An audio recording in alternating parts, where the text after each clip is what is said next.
Hey, welcome back. It is a Wicked Wednesday edition of Liquid Lunch on Newsmax TV. On Wednesday, we usually try to get the women's perspective in the show as much as we can.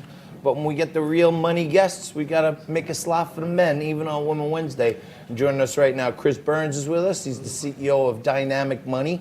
They are primarily focused on managing money for people for a reasonable fee, and they don't hammer you with commissions and spin your account, and at the end of the year you made $3 and you paid $170 in commissions. These guys do it right, I believe. Chris, thanks for joining us today. Really appreciate it. Have me on Women Wednesday. Well, I listen, felt honored. To break into the lineup on Women Wednesday, you must be big. So we heard all great things about you. I wanted to get your perspective on the show. My background comes from the short selling side of things. So when I see these big down days, somewhere in the world, I'm happy, personally. But I also know that a lot of times that with all the machines running out there, it kind of foments itself. And I always just say to people, like, if you're invested for the right reason, long-term, diversified portfolio, don't go panic because the market's down 400 in one day, because namaste is what I say. Stay calm. Take it easy. Everything's going to recover. There may even, I'm advocating to my folks that ask me things. I'm not a financial advisor. I don't play one on TV. Do not take any financial advice from me.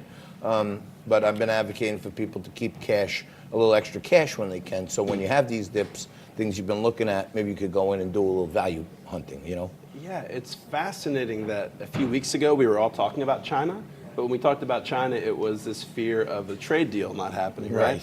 And then here we are a few weeks later, and everybody's worried about China again, but it's primarily because of a virus. And if you look back 3 weeks ago, again, nobody was saying, hey, wait, this is about to happen.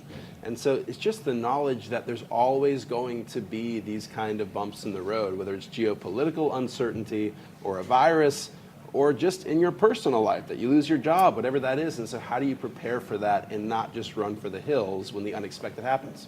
So the news cycle also is way more hyperactive these days. Like years ago, you know, maybe a virus like this would hit the States in the Sunday paper. Right. You know what I mean? But now it's viral on Twitter in seconds, and it's like when you were a kid and you played telephone. By the time it starts getting around social media, millions are dead. You know what I mean? And there's only in the hundreds right now. So I feel like it's a little fear, fright, and hysteria, which we don't need right now. Well, we're in the longest bull market in history, and every economic indicator looks really good right now. The jobs look fantastic. Earnings reports coming in look really good. Consumer spending is really good. And so media outlets are looking for something to say this is changing, because headlines that say, hey, everything's great is not exactly exciting for people. So they're looking for what is going to be the cause of that major downturn, even if in this case we're talking about probably a very minor bump in the road. Yeah, and I'm somewhat of a conspiracy theorist every so often, you know. And I think it's just coincidental that while China's on break right now for the Chinese New Year, they float out this story to halt the rest of the global economy until they get done celebrating, and then they'll be like, we got it solved. We gave out 500 billion face masks and everyone's safe. Back to business. Everyone's going to be fine. Yeah.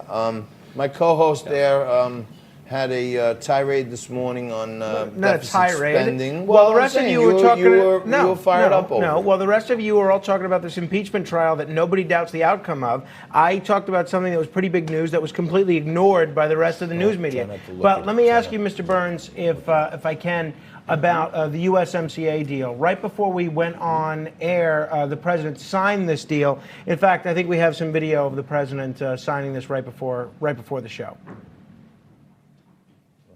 Done to us with currency is crazy. It includes protections for American-made fibers, yarns, and fabrics, boosting the U.S. textile industry by numbers that you won't even believe. You'll see them soon. This is a cutting-edge, state-of-the-art agreement that protects, defends, and serves the great people of our country. My question is twofold. One, what impact is this going to have on the American economy, if any? And two, how are the trade terms different under USMCA than they were under NAFTA?